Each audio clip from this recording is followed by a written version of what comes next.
7 o'clock, we got our second to last 7 o'clock game. We got Iowa, which is 2-1, traveling to Rutgers, which is 3-0. Iowa favored by 7.5 points on FS1. And we'll go over both the flaws of this football team. They're both significant flaws.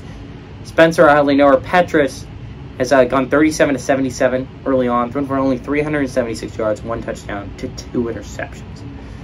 Caleb Johnson on the ground has had 14 carries for 116 yards and 2 touchdowns. Arland Bruce, the fourth, Vieira has had 9 catches for 127 yards and a touchdown.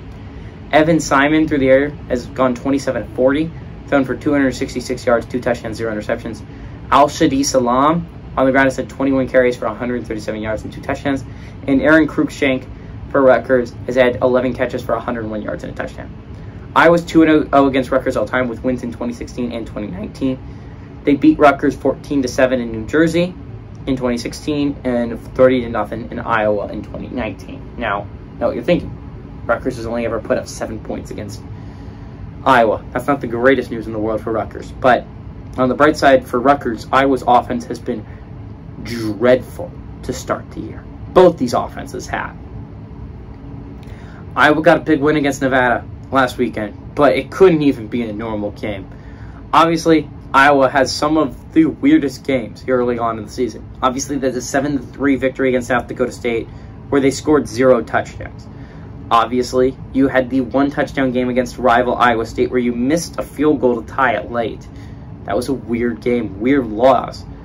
Last game against Nevada was honestly one of the weirdest of the season so far.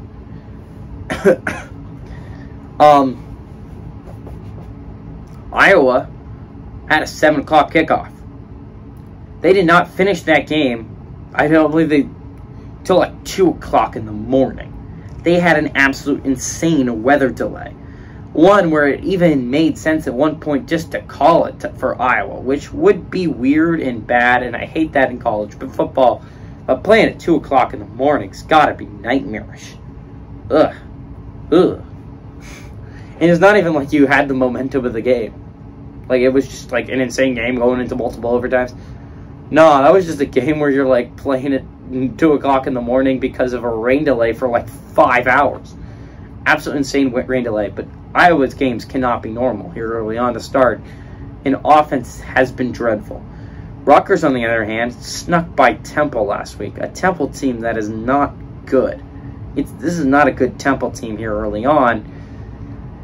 And I think that is a telling sign for this Rutgers team. Now, to be fair, old Rutgers would have lost that game to Temple. At least new Rutgers beat Temple. But I think this kind of shows some of the cracks in their team.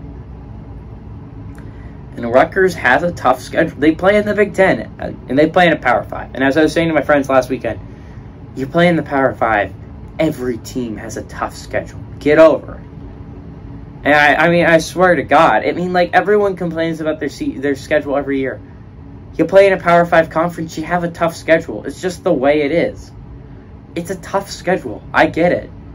But my friend's a Georgia Tech fan, and he was complaining about his tough schedule. You play in the ACC. It's going to be a tough schedule. Now, you drew some tough out-of-conference games, and I'll give you that. Ole Miss and UCF are not the easiest teams in the world to beat.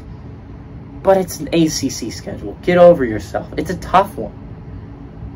You play in the SEC. It's going to be a tough schedule. You play in the Big Ten. It's going to be a tough schedule. You play in the Big 12. It's going to be a tough schedule. Play in the Pac-12. It's going to be a tough schedule. You play in a Power 5 conference. You're getting a tough schedule. There's just no way around it. Stop complaining about it and just get to it. You're going to play in a tough division. You're going to play in a tough conference. You're going to get a tough schedule, Rutgers. It's just the way it is. And this is a tough draw. I think it's hard for me to believe that I was going to win by 7.5, mainly because they're playing a Power 5 team, and they haven't done that yet. They haven't won by a lot of points. I expect this to be a very low-scoring football game. For God's sake, Spencer Petrus doesn't even complete half his passes. He's thrown 1 touchdown to 2 interceptions. Not a good ratio. This seems to be a defensive slugfest. I expect it to be a close game. Not a game I'm going to want to watch. But, you know, I think Iowa wins. But I think Rutgers covers the 7.5 spread just because I think it's going to be very sluggish.